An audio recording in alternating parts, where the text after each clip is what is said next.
Hi, it's Ian Faith here with the Resin Mastery podcast, and I'm here at Lumberlust Studios with Ryan. You got to follow the video to watch this amazing table being built and listen to the podcast about the whole process of this. Lumberlust.com, way to find Ryan online and get the most incredible work for your home.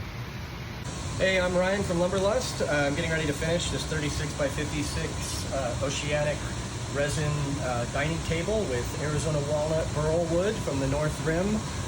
There are pieces of white quartz geode and clear selenite that are inlaid into the oceanic resin. I'm going to start finishing this with Odie's oil. This top side and the sides here have been polished to 4,000 grit. After the Odie's oil is applied and buffed off, I will be buffing all of the resin areas with two different levels of compounds to bring it all the way up to full shine.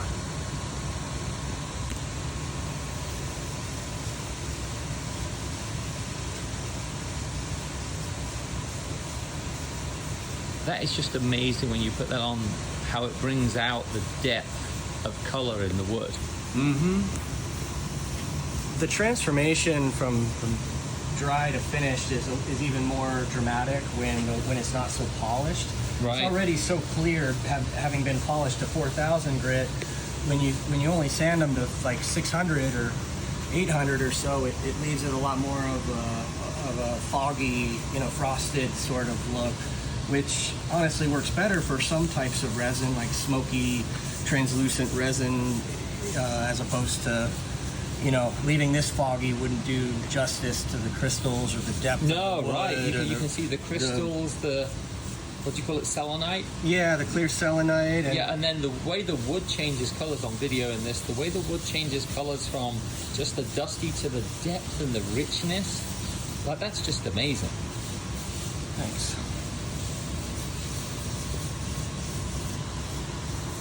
This piece has a bit more depth than a lot of other pieces because of the thickness. Right. And the resin and the wood and all the edges of it and everything kind of just accentuate that more, which is my goal with most pieces is, try to make it something better and more unique than it started. And I think that's one of the best things about resin is it gives free-form pieces like this more of a use besides being cut up into knife blanks. Exactly. We can use it as more of artistic flow, and combined with resin, it makes a really strikingly impactful furniture. And this piece is, especially with the crystals and stuff, are highly personalized. During the consultation process, we're talking to them about, okay, how are we going to place them? How much of the rock? What color of the rock? And some people have more like spiritual meaning connections that they like to explore. Other people are just like they're into the natural material. They like the texture and stuff that it adds to the resin and the wood outside of just mixing resin pigments and micas. The resin colors and the crystals and the wood all come together to make the table. If you want a custom piece of your own, contact Ryan at Lumberlust.com. And again, Ryan, this is amazing.